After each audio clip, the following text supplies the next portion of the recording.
Nós estamos aqui porque nós temos fé, nós acreditamos que Ele é o Senhor, que Ele é o Salvador. E para falar de fé, nós temos que falar sobre Hebreus. Em Hebreus, no capítulo 11, do versículo 1 ao 6. Hebreus 11, do 1 ao 6. É uma das passagens mais lindas que fala sobre a fé na Bíblia. Tem muitas outras. Se tivéssemos a noite toda, poderíamos enumerar aqui centenas de versículos que falam sobre a fé. Em Hebreus 11, 1 diz assim: ora, a fé é a certeza daquilo que esperamos e a prova das coisas que não vemos. Pois foi por meio dela que os antigos receberam bom testemunho. Pela fé entendemos que o universo foi formado pela palavra de Deus, de modo que o que se vê não foi feito do que é visível.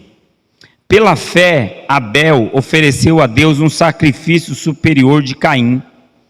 Pela fé, ele foi reconhecido como justo quando Deus aprovou as suas ofertas.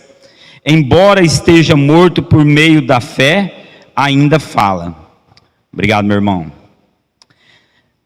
Versículo 5. Pela fé, Enoque foi arrebatado, de modo que não experimentou a morte. Ele já não foi encontrado porque Deus o havia arrebatado, pois antes de ser arrebatado, recebeu testemunho de que tinham agradado a Deus. E para fechar, sem fé é impossível agradar a Deus, pois quem dele se aproxima precisa crer que ele existe e que recompensam aqueles que o buscam. Então, a palavra fé, apesar de ser uma palavra pequenininha, ela possui um significado muito grande na vida do cristão. O cristão, muitas vezes, ele toma parte da bênção pela fé de outra pessoa, como foi com Moisés, que abriu o Mar Vermelho. Pela fé dele, os israelitas puderam cruzar o mar, porque muitos murmuravam, muitos falavam: ah, Moisés, se era para morrermos aqui, melhor tivesse deixado a gente no Egito, porque lá tinham muitas covas para nós, né? E a murmura deles é conhecida em todo o livro de Êxodo. Todo o livro de Êxodo, durante a travessia do deserto, o povo murmurava.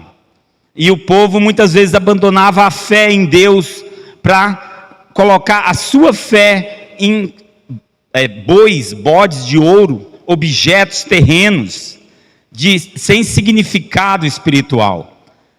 Isso às vezes acontece também no meio da igreja de Deus. Às vezes algumas pessoas se deixam levar por bois de ouros, por objetos que não têm muito significado. E isso acaba abalando a sua fé, abalando a fé da igreja. Em Hebreus 11, 29 diz assim: pela fé o povo atravessou o Mar Vermelho como em terra seca. Mas quando os egípcios tentaram fazê-lo, morreram afogados. Já pensou a situação? O mar à frente e o exército atrás, e todo mundo. Eu tinha um pouco de dúvida com relação a como aconteceu exatamente essa transição, já que o exército estava no encalço do povo dos israelitas. Por que ele não pegou? Porque lá em Êxodo capítulo 14, versículo 19, tem uma passagem. Toda vez que você vai ler essa passagem da abertura do Mar Vermelho, você se depara com uma situação nova, uma situação em que nós não a conhecíamos ainda. Então nessa passagem diz: então o anjo de Deus, que ia adiante do acampamento de Israel, se posicionou atrás do povo. A coluna de nuvem também mudou de lugar, foi para a retaguarda. Então havia um anjo que conduzia o povo do Senhor. Como os egípcios estavam muito perto de capturá-los, se não fosse esse reposicionamento estratégico do anjo, ele teria feito. Quando o anjo veio para trás do povo de Israel, ele praticamente cegou os egípcios. Esses não conseguiam vê-lo mais, né? Foi quando Moisés recebeu a ordem do Senhor: toque no mar, toque com o seu cajado no mar. E o que aconteceu? O mar vermelho se abriu. E muitas vezes nós estamos mediante o mar vermelho em nossas vidas. Muitas vezes nós nos deparamos com situações que humanamente parecem impossível para nós. Aí é onde entra a provisão de Deus na sua vida. Para isso você precisa ter fé. Para isso você precisa exercitar a sua fé. Você precisa acreditar que o mar vermelho vai abrir para você e que você vai atravessar. E mais do que você atravessar, essa provisão que abriu o mar vermelho para você vai dissipar os seus inimigos. Ele vai matar os seus oponentes. Isso é ter fé. Moisés teve fé. E lá vai o povo atravessar o mar vermelho, se depararam no deserto, com um deserto, e o povo andando por 40 anos, essa é uma situação que todos conhecem. Por quê? Porque o povo pecava demais. Quando nós pecamos, Deus, Ele atrasa a nossa bênção, porque nós temos que estar dignos para receber aquilo que Deus tem guardado para nós. Não adianta nós pensarmos que, esse tempo eu pensei muito sobre o livre-arbítrio e a predestinação, só pegando um gancho aqui na palavra. Muita gente pensa que, eu não vou fazer nada, porque estou predestinado, tudo que tiver que acontecer, vai acontecer. Mas aí o Espírito Santo, ele me revelou que não funciona bem assim. Se você estiver nos pés do Senhor, se você estiver praticando a palavra, exercitando a sua fé, sim, Deus vai conduzir você a um caminho de glória, a um caminho predestinado de vitória. Mas se você peca, você exerceu o seu livre-arbítrio e pecou, você fugiu do caminho, você fugiu da presença de Deus, e assim haverá consequências do seu pecado. E a consequência do pecado todo mundo sabe que é a morte, né? Em Coríntios 3,18 diz: mas todos nós, com o rosto descoberto, refletindo como um espelho a glória do Senhor, somos transformados de glória em glória na mesma imagem, pelo Espírito do Senhor. De glória em glória, quer dizer que nós passamos por ciclos. Para que o povo chegasse ao Egito, houve um ciclo onde José foi vendido como escravo. Aí a gente para pensar. Então quer dizer que se José não tivesse sido vendido como escravos, o povo não iria parar no Egito? Talvez, se ele estava predestinado àquilo, Deus iria criar um caminho para que ele chegasse lá. Mas talvez não como escravo, talvez ele não teria sofrido tudo o que ele sofreu. Mas Deus o abençoou. Por quê? Porque ele tinha fé. Porque ele acreditava que ele era um escolhido do Senhor, e que ele era separado para servir a Deus. Em todos os momentos, ele foi fiel. É o que às vezes nós erramos, às vezes nós deixamos a fidelidade a Deus de lado, nos entregamos ao pecado, nos entregamos à luxúria, nos entregamos à cobiça, à fofoca, ao medo, à ansiedade, várias formas que existem para nos afastar de Deus. E quem conhece melhor nós é o nosso inimigo, que é o Satanás. Então ele sabe aonde pegar em você para que você peque. Ele sabe o que fazer para te carregar para junto dele. Então, todos os dias nós devemos estar apegados à nossa fé. A fé. Quando você se esquecer do caminho do Senhor, quando você duvidar, coloque o seu joelho no chão, fale com Deus. Lembre-se de quantos mar vermelho Ele não abriu na sua vida, de quantas bênçãos Ele não trouxe para você. A fé que abre os mares, ela é uma fé que avança mesmo por caminhos naturais.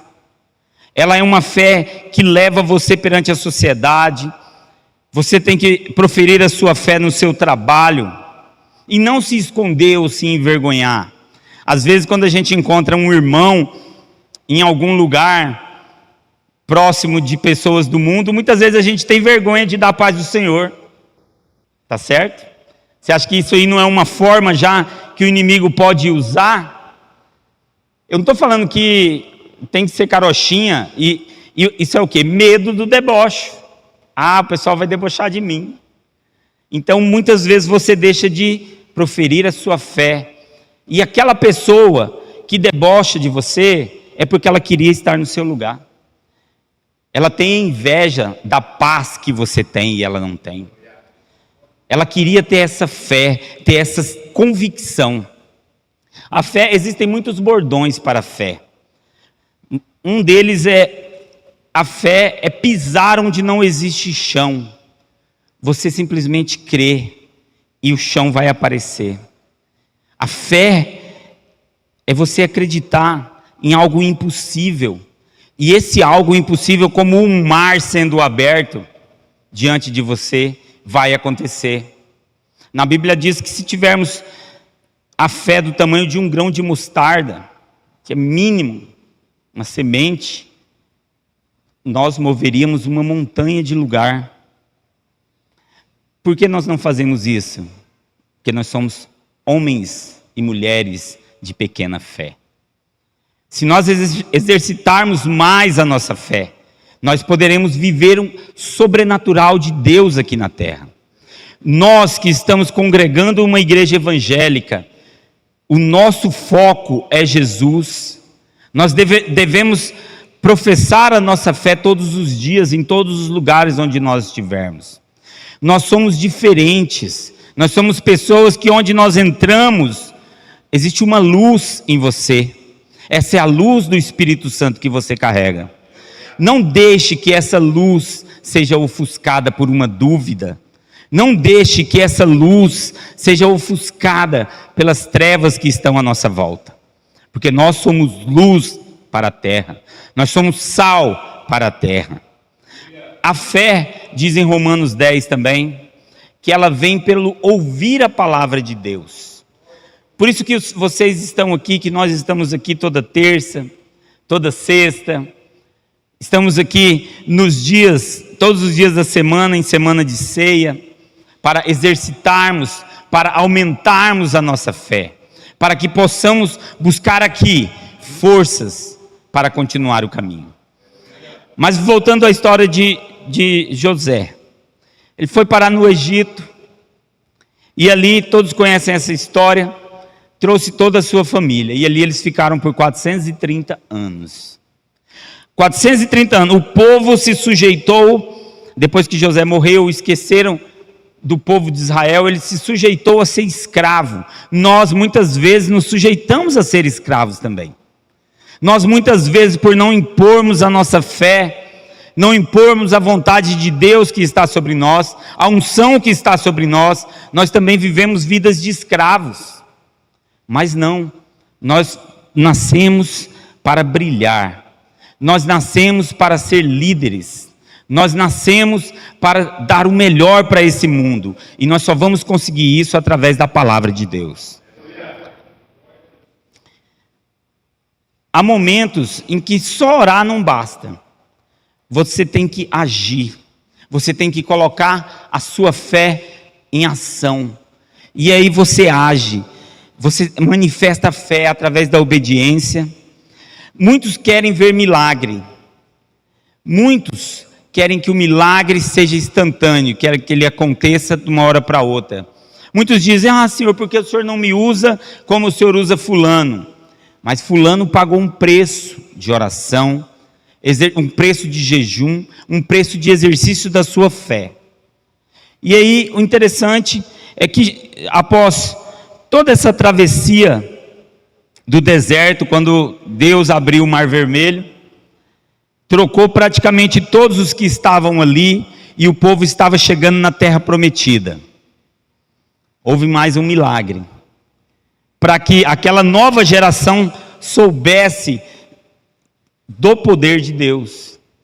Então, chegando ali, frente ao Rio Jordão, acho que alguns conhecem essa passagem, Deus ordenou que os levitas pisassem na água com os pés do rio, e quando eles pisaram na água, o que aconteceu? O rio se abriu, o Rio Jordão se abriu, e diz a Escritura que de um lado formou uma parede de água, mas não abriu igual o Mar Vermelho, como diz mostra aquela ilustração, né? Ele é aberto no meio. O Rio Jordão, ele parou a água de baixo desceu, e ficou uma parede de água, onde o povo inteiro atravessou no seco. Isso foi mais um milagre de Deus, para mostrar o seu poder, para que o povo dele tivesse fé. E assim acabou a trajetória do povo, chegando na terra prometida. Então estava tudo certo, agora é só alegria. Não, o povo, chegou diretamente onde? Em Jericó. Todo mundo conhece a história de Jericó, dos muros de Jericó, onde ali houve uma grande batalha também, e o povo foi de batalha em batalha, de luta em luta, vencendo, superando todos os obstáculos através da fé. Deus, Ele faz o que não podemos, mas Ele exige a nossa participação. Em Êxodo 14:16, disse assim: erga sua vara e estenda a mão sobre o mar, para que as águas se dividam, e os israelitas passem pelo meio do mar em terra seca. Moisés tinha que realizar um ato de erguer o cajado. Ele estava usando Moisés naquele momento. Deus faz a mesma coisa nos dias de hoje. Ele poderia realizar milagres do nada, chamar à existência aquilo que não existe, mas Ele quer usar você, Ele quer usar a mim para realizar os seus milagres. Para isso nós precisamos ter fé, nós precisamos exercitar a nossa fé. Os milagres são uma parceria. Deus faz o sobrenatural, mas nós precisamos dar os nossos passos na fé, para que o milagre seja concretizado. Liderança sem medo é a liderança que se move nos milagres. Os líderes de departamento, os líderes nas suas residências, os líderes da sua vida própria, nós devemos nos mover sem medo, buscando o inalcançável através da fé. Em Josué 3,13 que se passa essa passagem. E será que assim que plantas dos pés do sacerdote que levam a arca do Senhor, o Senhor de toda a terra, repousarem nas águas do Jordão, as águas do Jordão se dividirão. No Mar Vermelho, Deus abriu o mar antes do povo passar. E tem gente que fala assim: mas tem uma época do ano que o Mar Vermelho fica baixinho, dá para atravessar a pé. Legal, então Deus só pegou e matou os egípcios, então Ele não abriu o Mar Vermelho, né? Então, gente querendo colocar dúvidas em nossa cabeça tem o tempo todo, mas nós temos que acreditar. É o que eu falo, nós somos privilegiados, porque nós não estávamos lá, e nós cremos, e nós vivemos a palavra do Senhor todos os dias. O milagre não é um fim, o milagre é o começo para algo novo. O milagre, ele acontece quando Ele quer mudar uma situação através de você, através de mim, e vem o milagre do Senhor sobre a vida das pessoas. Vem o milagre do Senhor sobre situações que parecem inalcançáveis, sobre situações que parecem que não tem solução. Essa semana mesmo eu fui parar no PA, né? Peguei uma ziquezeira, essa ziquezeira que está dando aí, é vômito, é diarreia e ziquezeira em geral. E aí essas situações onde que você tem que exercitar a sua fé. Você não pode deixar que isso te derrube, você não pode deixar isso te abater. Você clama o nome do Senhor e você professa a sua fé e declara a sua bênção. É isso que o crente faz. Ele se posiciona, ele não fica sentindo pena de si mesmo. O crente, ele veio para superar as dificuldades através da palavra do nosso Senhor Jesus Cristo. Nós estamos aqui para viver uma vida de milagres. Nós estamos aqui para viver uma vida de superação. Sempre após o milagre, Deus cria uma situação para você avançar na sua vida. O milagre abre portas. Por isso nós devemos provocar o milagre todos os dias. Nós devemos ser provocadores de milagres. Como? Através da oração, através da renúncia do pecado, através da entrega, através da fé, exercitar a nossa fé. Esses dias o pastor colocou uma prova aí para nós, que foi trazer uma visita para a casa do Senhor. Alguns não conseguiram, a minha visita mesmo não veio. Mas vieram outras, né? Você vê que naquela semana em que eu estava orando para aquela pessoa, a pessoa separou do marido, o diabo fez um vucu-vucu na família da pessoa e a pessoa se afundou na cachaça mesmo, não teve jeito. Mas eu não desacreditei dela, eu continuo orando por ela, eu tenho fé que essa armadilha que o diabo colocou vai cair por terra em nome de Jesus, e que a semente que nós lançamos sobre ela vai germinar e vai produzir bons frutos, né? Por isso que nós não devemos desanimar mediante o mar vermelho que o inimigo coloca. Todos os dias da nossa vida tem um mar vermelho para nós. Todos os dias na nossa vida existe uma dificuldade, existe uma superação. Isso é porque nós pedimos fé. É o que eu falei, quando você pede fé, Deus não vai abrir o seu coração e colocar a fé lá dentro. Ele vai criar situações para que você tenha fé. Como diz o pastor Trindade, né? Coração não tem porta, tem janela. Você que tem que abrir pelo lado de dentro. É você que tem que dar o primeiro passo. É você que tem que exercitá-la. E através desse exercício da sua fé, ela vai aumentar e você vai atingir objetivos. Você tem que ser ousado, colocar sua fé em prática, testar novos desafios. Por exemplo, eu tenho medo de pregar, então vai lá e pregue. Eu tenho medo de falar do amor de Deus, então vai lá e fale. É assim que Deus vai te abençoar, é assim que você vai aumentar a sua fé, é assim que Deus vai derramar mais graça sobre a sua vida. Você se colocando à prova, sendo ousado. Eu tenho vergonha de falar de Jesus para o meu amigo.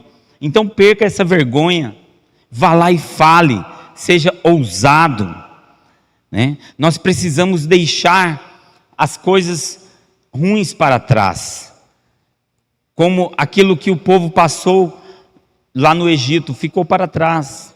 Após o mar vermelho, veio uma nova fase sobre a vida deles. Isso acontece também na vida do cristão. Nós vivemos ciclos, vivemos fases. Hoje talvez você esteja plantando, outro esteja colhendo, outro esteja pulverizando, né, Júnior? Para que as pragas não possam comer a sua colheita. Então, você tem que identificar em que parte do ciclo você está, abraçar esse momento na sua história, exercer a sua fé e ir para cima. Ir para cima. Como diz por aí, correr atrás do prejuízo. Crente não corre atrás do prejuízo, né? A gente tem fé, a gente vai lá e pisa no prejuízo e declara sobre ele o nome santo de Jesus. Amém?